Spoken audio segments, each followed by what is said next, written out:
Book 4. The power that rules within us, when it is according to nature, is responsive to events, so that it always easily adapts itself to that which is present and that which is presented to it. For it requires no preferred material to work on, but it takes the given conditions to move towards its purpose, and it makes a material for itself out of that which opposes it, as fire lays hold of what falls into it, by which a small light would have been extinguished. When the fire is strong, it soon appropriates to itself the matter which is heaped on it, and consumes it, and rises higher by means of this very material. Let no act be done without a purpose, nor otherwise than according to the perfect principles of life's art. Men seek retreats for themselves, houses in the country, seashores and mountains, and you too tend to desire such things very much. But this is altogether a mark of the most common sort of men, for it is in your power to retire into yourself whenever you choose to. For there is nowhere with more quiet or freedom from trouble for a man to retire to than his own soul, particularly when he has within him such thoughts that by looking into them he is immediately in perfect tranquillity. And by tranquillity I mean nothing else than the good ordering of the mind. Constantly, then, give yourself this retreat, and renew yourself, and let the principles you turn to be brief and fundamental, which as soon as you shall recall them will be sufficient to cleanse the soul completely, and to send you back free from all discontent with the things to which you must return. For what are you discontented with? The wickedness of men? Recall to your mind this conclusion, that rational animals exist for one another, and that to tolerate is a part of justice, and that men do wrong involuntarily, and consider how many already, after mutual enmity, suspicion, hatred, and fighting, have been stretched dead, reduced to ashes, and be quiet at last. But perhaps you are dissatisfied with what is assigned to you out of the universe.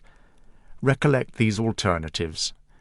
Either there is providence, or there are just atoms, a fortuitous concurrence of things. Or remember the arguments by which it has been proved that the world is a kind of political community, and be quiet at last. But perhaps the snares and ills of the flesh will still fasten upon you. Consider then further that the mind, when it has once drawn itself apart and discovered its own power, does not mingle with the breath, whether the breathing be light or heavy. And think also of all that you have heard and assented to about pain and pleasure, and be quiet at last. But perhaps the desire of the thing called fame will torment you. See how soon everything is forgotten, and look at the chaos of infinite time on each side of the present, and the emptiness of applause, and the changeableness and want of judgment in those who pretend to give praise, and the narrowness of the space within which it is circumscribed, and be quiet at last. For the whole earth is but a speck, and how small a nook in it is this your dwelling, and how many and what kind of people in it are they who will praise you. This then remains. Remember to retire into this little territory of your own, and above all do not distract or torment yourself, but be free and look at things as a man, as a human being, as a citizen, as a mortal. But among the things readiest to hand to which you shall turn, let there be these two. One is that things do not touch the soul, for they are external to its movement, but your anguish comes only from judgments within. The other is that all these things which you see now are changing and will cease to be, and constantly bear in mind how many of these changes you have already witnessed. The universe is transformation.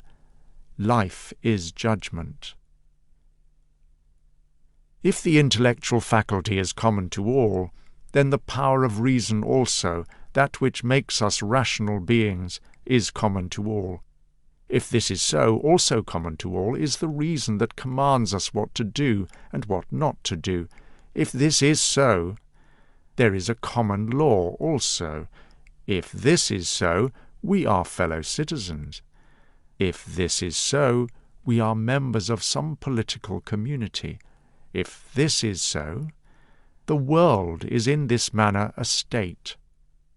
In what other political community will anyone say that the whole human race is included? And from thence, from this common political community, comes our very intellectual faculty and reasoning faculty and our capacity for law. Or whence do they come?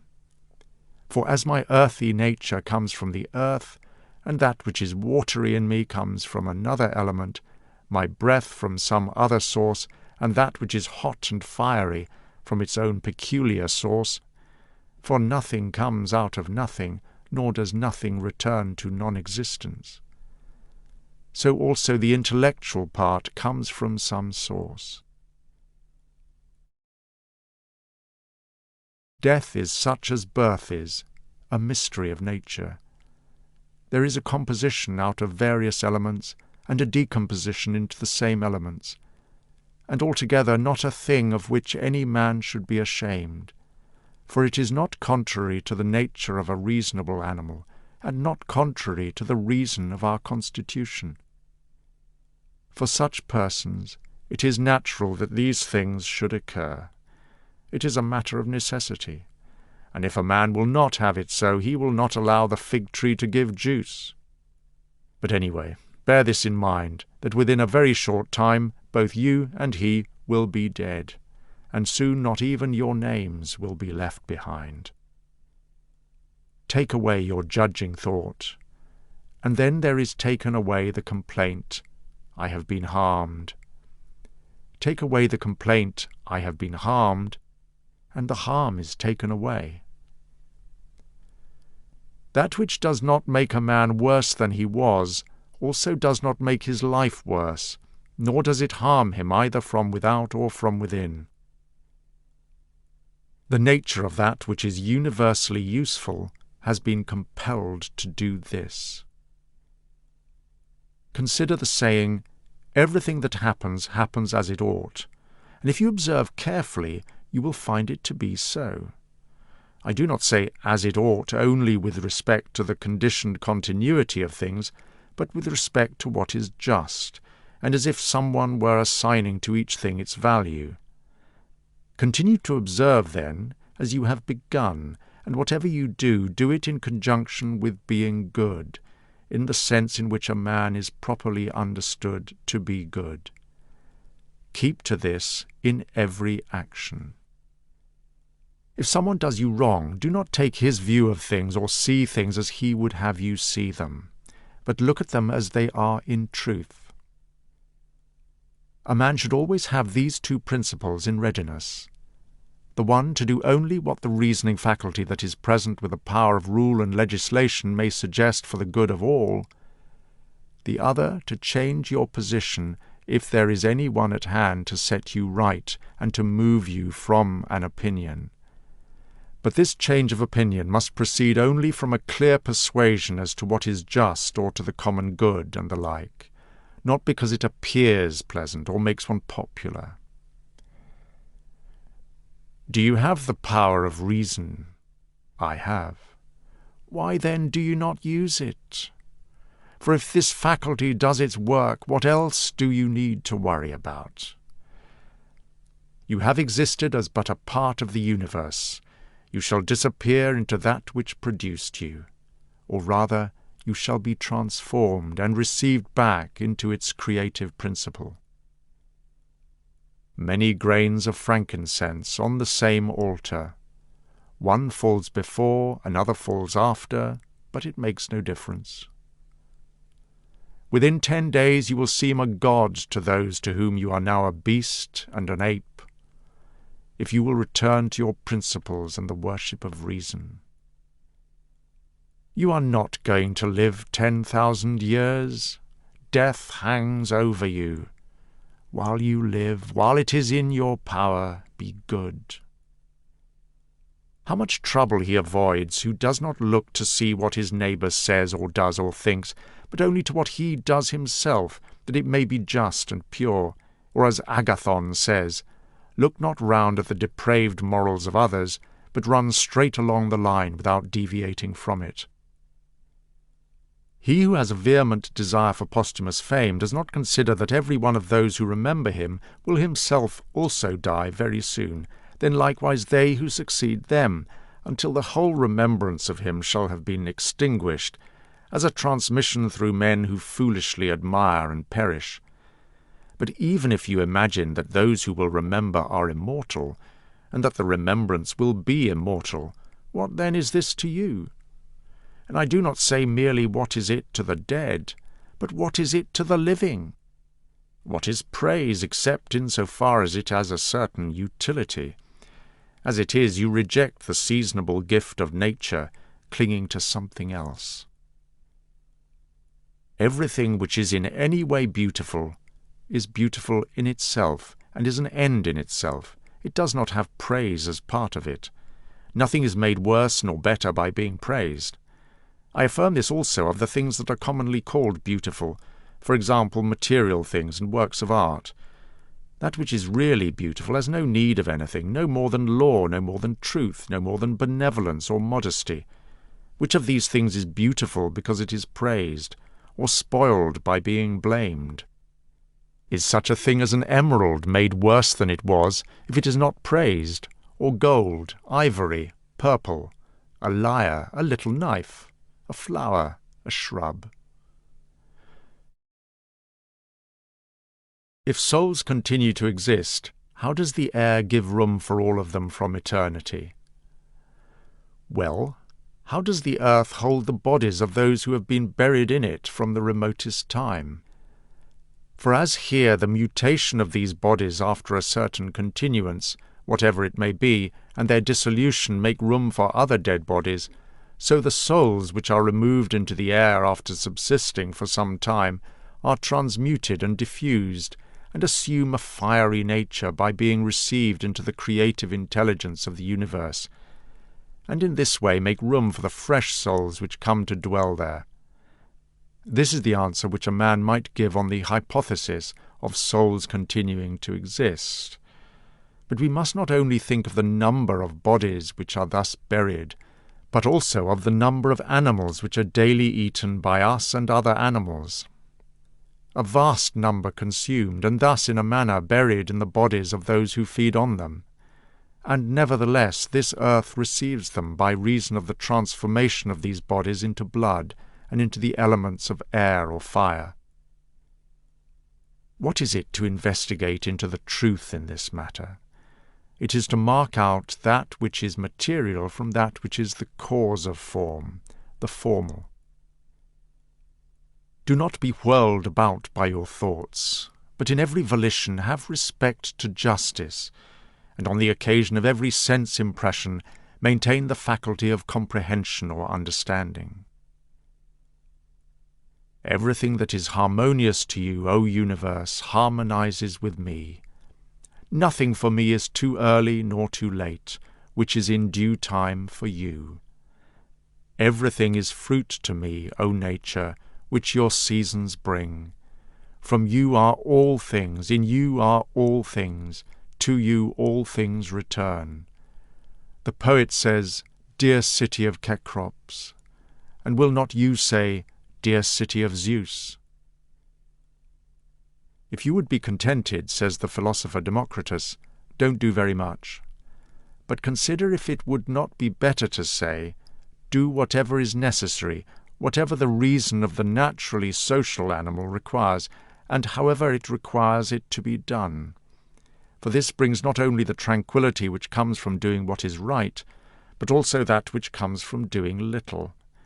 For the greatest part of what we say and do being unnecessary, if one takes this excess away, one will have more leisure and less uneasiness.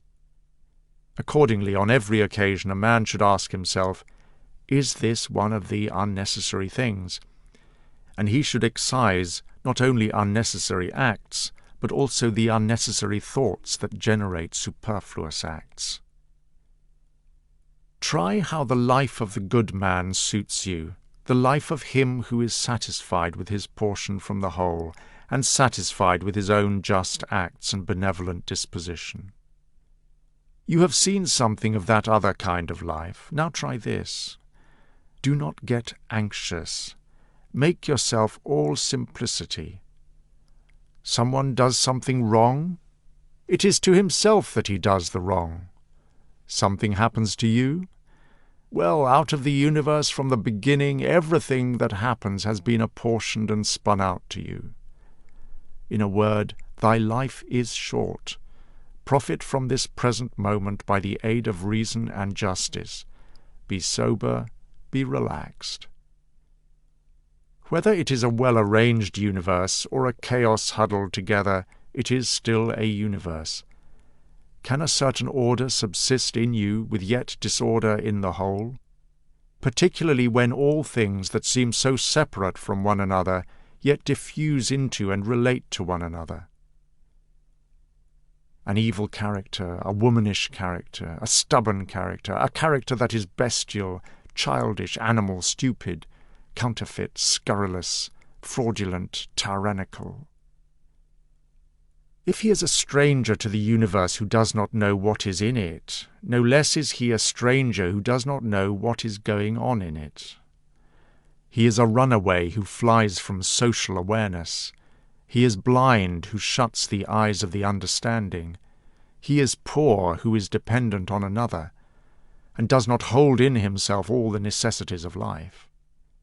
He is an abscess on the universe who withdraws and separates himself from the reason of our common nature through being displeased with the things that happen to him. For the same nature produces this, and has produced you too. He is a piece rent asunder from the state, who tears his own soul from that of all reasoning animals, which is a single unity. This philosopher is without a tunic, another is without a book. Here is another half naked. Bread I have not, he says, yet I abide by reason. But for myself I have all the fruit of learning, and still I am not faithful to my reason.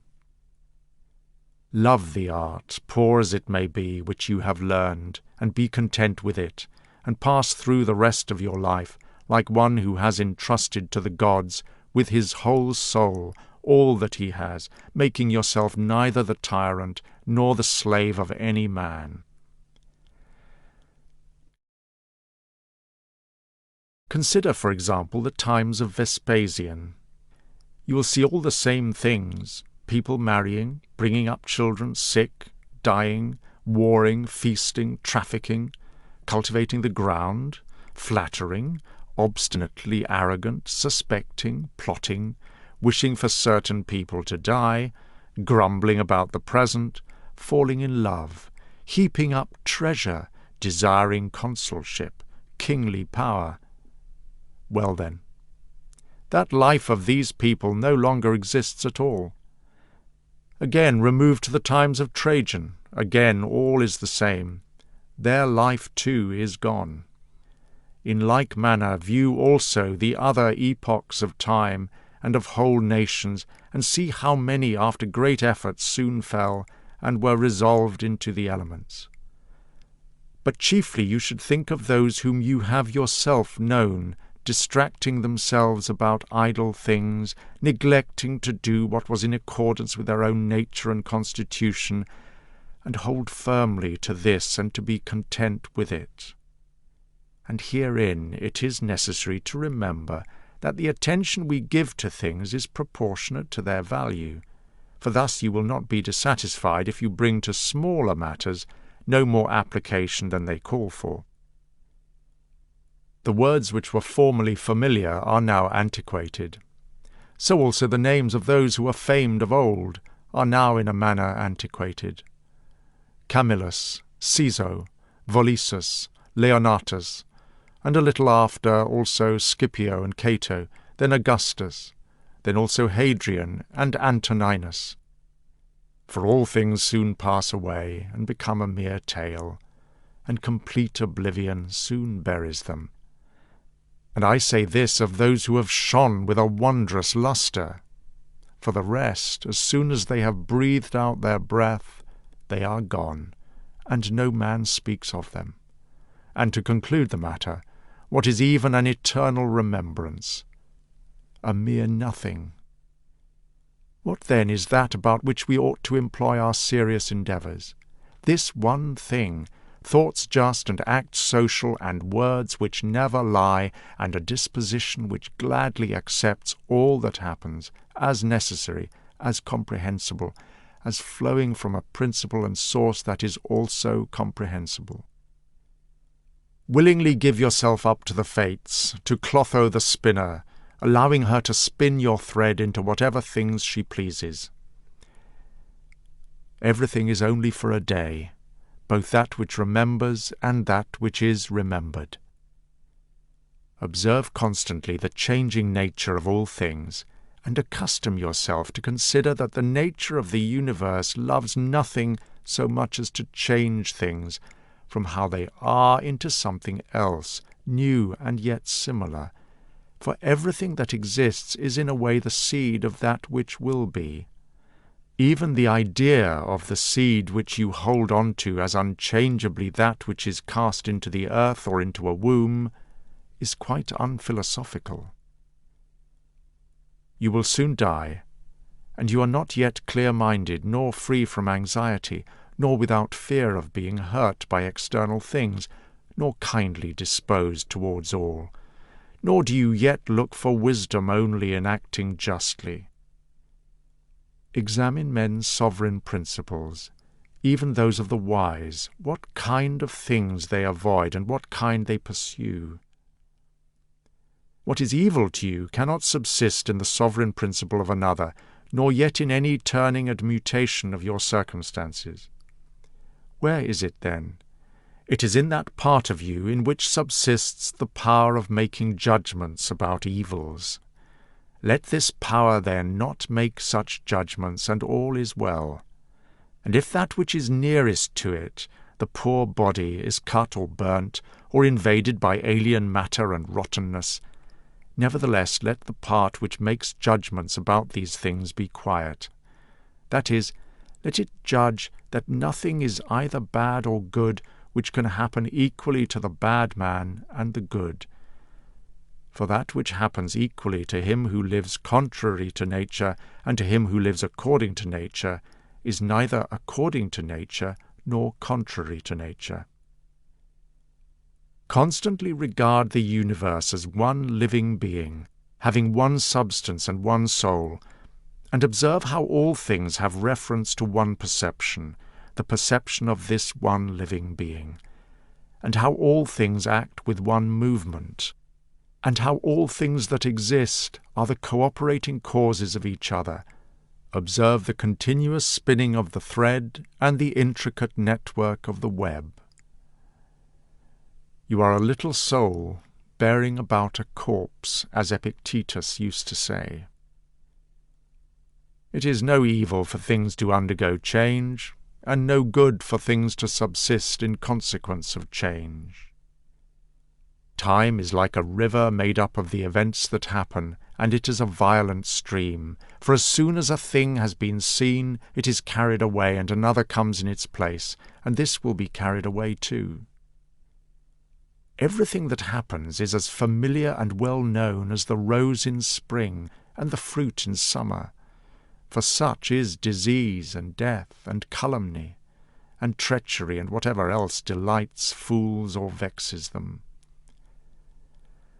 In the series of things, those which follow are always aptly fitted to those which have gone before, for this series is not like a mere enumeration of disjointed things, which has only a necessary sequence, but it is a rational connection, and as all existing things are arranged together harmoniously, so the things which come into existence exhibit no mere succession, but a certain wonderful relationship. Always remember the saying of Heraclitus, that the death of earth is to become water, and the death of water is to become air, and the death of air is to become fire, and reversely. And think too of his image of the man who forgets where the way leads, and his saying that men quarrel with that which they are most constantly in communion, the reason which governs the universe, and that they are constantly surprised by the things they daily meet with, and that we ought not to act and speak as if we were asleep, for even in sleep we seem to act and speak, and that we ought not, like children who learn from their parents, simply act and speak as we have been taught. If any god told you that you would die tomorrow, or certainly on the day after tomorrow, you would not care much whether it was on the third day or tomorrow, unless you were in the highest degree mean-spirited, for how small is the difference? So think it no great thing to die after as many years as you can name, rather than tomorrow. Think continually, how many physicians are dead after so much furrowing their brows over the sick, and how many astrologers after predicting with great pretensions the deaths of others, and how many philosophers after endless discourses on death or immortality, how many heroes after killing thousands, and how many tyrants who have used their power over men's lives with terrible insolence, as if they were immortal, and how many cities are entirely dead, so to speak, Helice and Pompeii and Herculaneum and innumerable others. Add to the reckoning all whom you have known, one after another. One man buries another, and is then laid out dead himself, and another buries him, and all this in but a short time. To conclude, always observe how ephemeral and worthless human things are, and what was yesterday a little mucus, tomorrow will be a mummy or ashes. Pass then through this little space of time conformably to nature, and end your journey in content, just as an olive falls off when it is ripe, blessing nature who produced it, and thanking the tree on which it grew. Be like the promontory against which the waves continually break. It stands firm and tames the fury of the water around it. I am unhappy because this has happened to me. No, say instead, I am happy, though this has happened to me, because I endure it free from pain, neither crushed by the present nor fearing the future. For such a thing as this might have happened to any man, but not every man would have endured it free from pain on such an occasion. Why then is that experience taken to be a misfortune any more than your ability to endure it is a good fortune? And do you in all cases call that which is not a deviation from man's nature a man's misfortune? And does a thing seem to you to be a deviation from man's nature when it is not contrary to the will of man's nature? Well, you know the will of nature. Will then this that has happened prevent you from being just, magnanimous, temperate, prudent, secure against inconsiderate opinions and falsehood? Will it prevent you from having modesty, freedom, and everything else, by the presence of which man's nature is fulfilled? Remember, too, on every occasion that leads you to vexation to apply this principle. Not that this is a misfortune, but that to bear it nobly is good fortune. It is a vulgar but still a useful help towards contempt of death to pass in review those who have tenaciously stuck to life. What more, then, have they gained than those who have died early? Certainly they lie in their tombs somewhere at last. Cadicianus, Fabius, Julianus, Lepidus, or anyone else like them, who have carried out many to be buried, and then were carried out themselves. Altogether the interval is small between birth and death, and consider with how much trouble, and in company with what sort of people, and in what a feeble body this interval is laboriously passed. Do not then consider life a thing of any value, for look to the immensity of time behind you, and to the time which is before you, another boundless space. In this infinity, then, what is the difference between him who lives 3 days and him who lives 3 generations? Always run the short way, and the short way is the natural one. Accordingly say and do everything in conformity with the soundest reason. For such a purpose frees a man from trouble and warfare, and all artifice and ostentatious display.